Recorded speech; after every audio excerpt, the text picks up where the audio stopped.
खरं म्हणजे अतिशय महत्त्वाच्या विषयावर आजची बैठक आयोजित केली होती।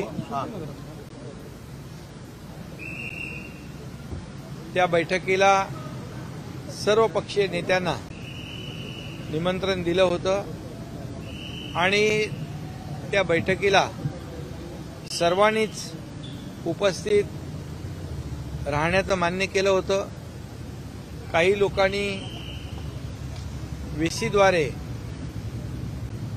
या बैठकीला उपस्थित राहण्याचं देखील कळवलं होतं,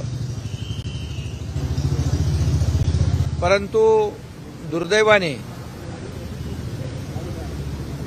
या राज्यामध्ये जे काही ओबीसी आणि मराठा समाजामध्ये जे काही वातावरण निर्माण झालेलं आहे, महाराष्ट्र असाच पेटता राहावा, जातीय तेढ निर्माण होत राहावी, अशा प्रकारचं महाविकास आघाडीचं धोरण, त्यांची भूमिका आजच्या या त्यांच्या अनुपस्थितीमुळे स्पष्ट झालेली आहे। खरं म्हणजे महाराष्ट्र हा पुरोगामी आपलं राज्य आहे। या राज्यामध्ये सर्व जातीपातीची लोक गुण्यागोविंदाने राहत आहेत, खेळीमेळीच्या वातावरणामध्ये राहत आहेत आणि राज्यामध्ये कधी अशी कटुता आली, अशा प्रकारच्या घटना घडल्या, अशा प्रकारचे प्रसंग आले तर सरकार पक्ष, विरोधी पक्ष, सर्व पक्ष लोक एकत्र येऊन या ठिकाणी साधक बाधक चर्चा करून त्यामध्ये मार्ग काढत असत। अशा प्रकारची एक बैठक 1 नोव्हेंबर 2023 रोजी झाली होती आणि या बैठकीमध्ये देखील काही ठराव मंजूर केले। परंतु आता महाराष्ट्रामध्ये 2 समाजामध्ये शांतता प्रस्थापित झाली पाहिजे, दोन्ही समाजाला न्याय मिळाला पाहिजे। म्हणजे मराठा समाजाला न्याय देत असताना ओबीसीचं नुकसान होऊ नये, ओबीसीवर अन्याय होऊ नये, ही भूमिका सरकारची कालही होती, आजही आहे। तीच भूमिका आजच्या बैठकीमध्ये देखील त्यावर चर्चा केली। परंतु महाविकास आघाडीला मी मगाशी म्हटल्याप्रमाणे या दोन्ही जातीमध्ये संघर्ष, तेढ निर्माण व्हावी, तशाच प्रकारची ती जो काही तेढ आहे किंवा जो संघर्ष आहे तो तसाच कायम राहावा आणि आपली राजकीय पोळी त्याच्यामधून भाजून घ्यावी, अशा प्रकारचं जे काही चित्र किंवा त्यांची भूमिका ही आज महाराष्ट्रासमोर उघड झालेली आहे।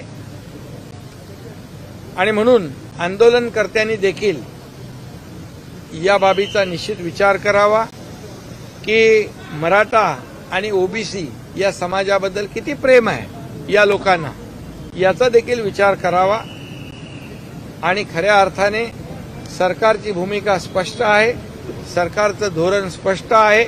मराठा समाजाला देखील आम्ही आरक्षण दिलं 10%, कायद्याच्या चौकटीत बसून सुप्रीम कोर्टाच्या डायरेक्टिव्ह, सुप्रीम कोर्टाने जी ऑब्झर्वेशन मांडली, सुप्रीम कोर्टाने ज्या त्रुटी दूर मांडल्या, त्या त्रुटी आम्ही मागासवर्ग आयोग स्थापन करून, गठीत करून ते आरक्षण आम्ही दिलं। तेही आरक्षण रद्द व्हावं यासाठी मार्च पासून जे कोणी पिटिशन दाखल ज्यांनी केलेलं आहे त्याचाही चेहरा उघड होईल, तेही कोणाचे लोक आहेत तेही स्पष्ट होईल। म्हणजे तुम्ही कधी आरक्षण दिलं नाही, तुमच्या हातात होतं मराठा समाजाला न्याय देण्याचं, तेव्हा तुम्ही त्याला वंचित ठेवलं।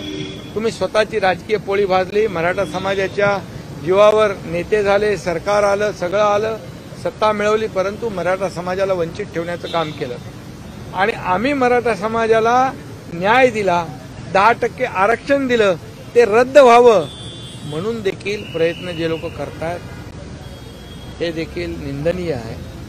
आणि म्हणून या ठिकाणी ओबीसी आणि मराठा समाज या दोन्ही समाजावर अन्याय होऊ नये ही भूमिका सरकारची आहे। निवडणुका तर येतात जातात, परंतु या राज्यामध्ये सर्व समाज गुण्यागोविंदाने राहिले पाहिजे, ही भूमिका आमची आहे आणि ती भूमिका आम्ही अनेक वेळा स्पष्ट केलेली आहे। त्यामुळे जे आंदोलन मनोज जरांगे यांचं होतं त्या बाबतीमध्ये देखील शंभूराज देसाई यांनी मला वाटतं आणि चंद्रकांत दादांनी स्पष्ट केलं असेल की जे हैदराबादचं जे आहे तिकडेही आमची टीम गेलेली आहे, त्या बाबतीमध्ये देखील काम सुरू आहे. कुणबी प्रमाणपत्र जे आहे हे जुन्या नोंदीप्रमाणे जस्टिस शिंदे कमिटी गठीत करून तेही आम्ही देण्याचं काम केलेलं आहे, कधीच मिळत नव्हतं. आणि त्याचबरोबर 10% मराठा आरक्षण आम्ही विशेष कॅटेगरी करून SC-BC करून नियम आणि कायदा पाळून हे आरक्षण दिलेलं आहे. त्याचबरोबर मराठा समाजाला मोठ्या प्रमाणावर आज सवलती दिलेल्या आहेत. 5,000 अधिसंख्य पदावर ज्यांचं सिलेक्शन झालं नव्हतं, ज्यांना अपॉइंटमेंट मिळाली नव्हती, त्यांना देखील आमच्या सरकारने नियुक्त्या दिलेल्या आहेत. आज मुलींचं शिक्षण 100% मोफत करण्याचा निर्णय देखील आमच्या सरकारने घेतलेला आहे. आणि म्हणून एकीकडे मराठा समाजाला न्याय देत असताना दुसरीकडे OBC समाजाचं देखील आरक्षण कमी होऊ नये, त्या समाजावर देखील अन्याय होऊ नये ही भूमिका देखील सरकारने घेतलेली आहे. ही भूमिका स्पष्टपणे घेणारं आमचं सरकार आहे. परंतु दुर्दैवाने विरोधी पक्ष यापासून दुटप्पी भूमिका त्यांनी घेतली आणि आजच्या निवडणुकीतून मी म्हणेन की त्यांनी कातडी बचाव धोरण अवलंबलेलं आहे. आणि निश्चित याचा विचार मराठा आणि OBC या दोन्ही समाजाने करावा. छगन भुजबळ यांनी भूमिका घेतली की सगळे सोयऱ्यांचे GR काढू नये. दुसरी गोष्ट, आज जे मराठा आरक्षण आम्ही दिलं, मराठा आरक्षण दिलं तेव्हा मार्च पासून हे आरक्षण रद्द व्हावं म्हणूनही प्रयत्न सुरू आहेत. कोणाचे प्रयत्न सुरू आहेत? जे पिटिशनर आहेत त्यांची माहिती का कोणाचे आहेत ते? तुम्ही पत्रकार आहात ना, कोर्टामध्ये कोण जातो, कोणी पिटिशन फाईल केले ती बघा. आणि दुसरी गोष्ट, जे 10% आरक्षण दिलंय, ज्या दिवशी दिलं त्या दिवसापासून हे आरक्षण टिकणार नाही, हे आरक्षण टिकणार नाही अशा प्रकारचा टाव फोडणारा महाविकास आघाडी त्यांनी म्हटलं पाहिजे होतं की हे आरक्षण टिकवलं पाहिजे, हे आरक्षण टिकवलं पाहिजे, हे सगळ्यांनी मिळून हे आरक्षण टिकवलं पाहिजे अशी भूमिका त्यांनी घेतली पाहिजे होती. आणि या आरक्षण दिल्यामुळे आज नोकर भरतीमध्ये, आज शिक्षणामध्ये मराठा समाजाच्या मुलांना प्रवेश मिळू लागले, मराठा समाजाच्या मुलांना पोलिसांमध्ये नोकऱ्या मिळू लागल्या. याची पोटदुखी आज विरोधी पक्षाला याचा आनंद असला पाहिजे. परंतु दुर्दैवाने खायचे दात वेगळे आणि दाखवायचे दात वेगळे ही भूमिका त्यांची यातून स्पष्ट झालेली आहे.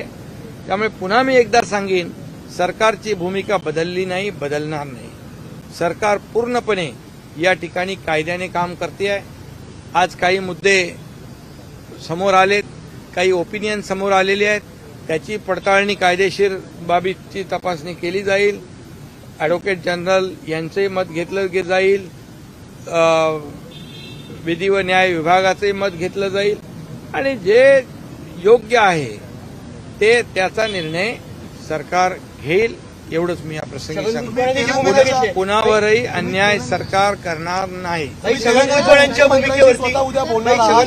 कशा प्रकारे ही बातचीत होणार आहे, कोणत्या मुद्द्यांवर ही चर्चा होईल? कोणाशी? तेलंगणाच्या मुख्यमंत्र्यांशी तुम्ही बातचीत करणार आहात. त्या बाबतीमध्ये देखील आमचे 11 अधिकारी गेलेले आहेत तिकडे.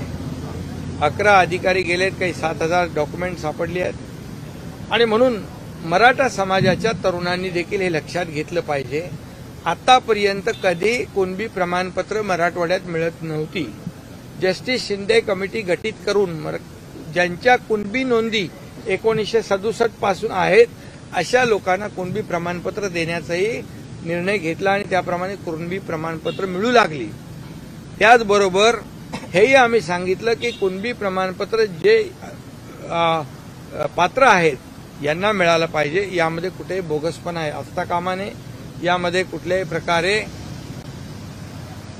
कुठल्याही अधिकाऱ्यांनी चुकीचं काम केलं तर त्याच्यावर देखील कठोर कारवाई केली जाईल असं मी यापूर्वी देखील म्हटलेलं आहे. त्यामुळे मला वाटतं मराठा समाजाने, मग सारथीचा असेल, अण्णासाहेब पाटील आर्थिक विकास महामंडळाच्या माध्यमातून जवळपास 70,000 तरुणांना स्वतःच्या पायावर उभं केलेलं आहे. त्याचबरोबर सारथीच्या माध्यमातून मोठ्या प्रमाणावर लोकांना जे काही उच्च शिक्षण असेल त्या म्हणजे नोकऱ्या असतील या बाबतीमध्ये देखील सारथीच्या माध्यमातून देखील न्याय मिळाला आहे. नवीन नवीन जॉब ओरिएंटेड कोर्सेस आपण सुरू केलेले आहेत, त्याच्यामध्ये आणखी भर घातलेली आहे.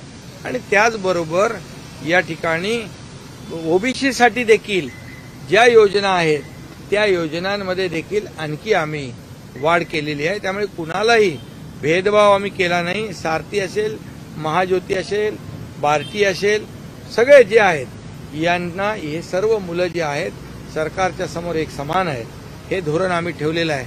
परंतु विरोधी पक्षाचं धोरण आज समोर आलंय, दुटप्पीपणाचं, ढोंगीपणाचं, फक्त राजकीय पोळी भाजण्याचं. यासाठी पुन्हा एकदा मी सांगेन, मराठा समाज आणि ओबीसी समाजाने याची जाणीव ठेवावी आणि यांना ओळखावं.